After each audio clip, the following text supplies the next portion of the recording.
Nos acompaña Tomas Dvorak, economista senior de Oxford Economics. Tomas, good afternoon. Thank you so much for attending us.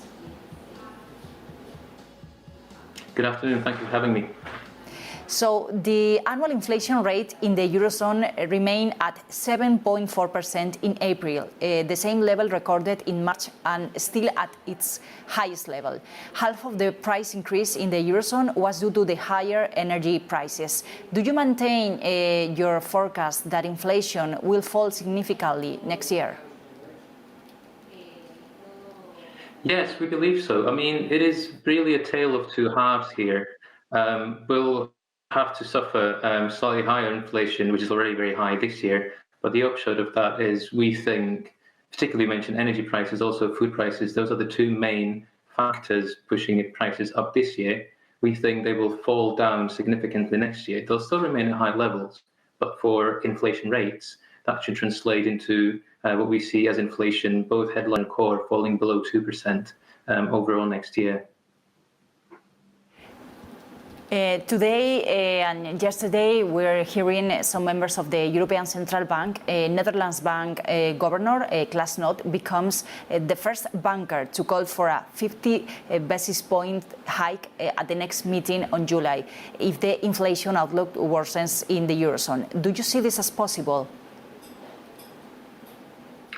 Yes, I mean, there's been a definite hawkish shift towards more hikes and potentially even hikes of higher magnitude within the ECB Council. 50 basis points at the first meeting we still see as unlikely. Our forecast is to see 3 25 basis point hikes throughout 2022. But the rhetoric is definitely shifting towards more sort of hawkish policy. So 50 basis points, I think, you know, some of the members of the council will want to see as the 50 basis points being on the table, but I don't think it will happen. Institutions such as the ECB and the European Commission rule out a recession in the Eurozone, but we are at a turning point with stagnant growth and significant risks. Do you see a probability of recession, or are these risks on the downside? Definitely been more talk about recession and recessionary fears. I don't think we're quite there yet. The growth's obviously slowing. That's visible to everyone. Consumer confidence has been falling down, and it's predominantly the high prices and, as a result, falling real incomes that are really stifling consumer spending and in turn growth. But it's also worth keeping in mind that you know, in total, households still have excess savings they have amassed during the pandemic. They can tap into those. So recession as such, I don't think we're quite yet, but we're definitely moving to the mature phase of the business cycle, and the fears of recession are rising. And changing the subject, I want to look at the UK inflation as well. This inflation soared to a 40-year high of 9% in April as food and energy prices spiraled, escalating the country's cost of living crisis. Will it add more pressure on the Bank of England to increase interest rates? Yeah, I mean, the central banks in the advanced economies in the Western world, they're in a very difficult place because the inflation is obviously very high, and their goal is to keep inflation low and stable around their targets.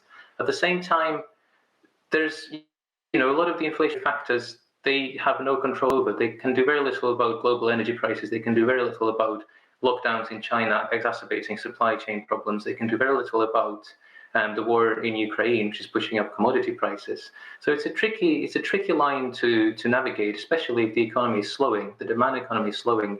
Perhaps rate hikes are not, you know, this is not a good time for strong rate hikes for policy normalization. We could see central banks, you know, Bank of England, the ECB as well, do a few hikes and then realizing maybe the economy right now is not in a great shape to hike the rates any further. And finally, I would like to ask you about Spain, because today the Bank of Spain finalized another GDP downgrade and delays the exit from the crisis to the end of next year. Are you pessimistic about the Spanish economy? What do you think? Actually, Spain's an interesting case in point. Obviously, they've been suffering high inflation, higher than the Eurozone average, mainly because electricity prices have been such a big factor in Spain, and that's hitting the lowest earners in the population the hardest. On the other hand, we're seeing signs of a very strong rebound in the tourism sector, and Spain, obviously, as a tourism-oriented economy, should benefit from that. And what we've really seen in April, May, even before the high tourist season, we see overnight stays getting very close to the pre-pandemic levels. And there's indications that, after 2 years of the pandemic, people might be cutting back spending because of the cost of living crisis, but they're still willing to spend on holidays. I think for tourism-oriented economies, be it Spain, Portugal, Greece, that's actually a good sign and should contribute to growth in 2022. Thomas, thank you so much for attending us. Have a nice day. My pleasure. Goodbye.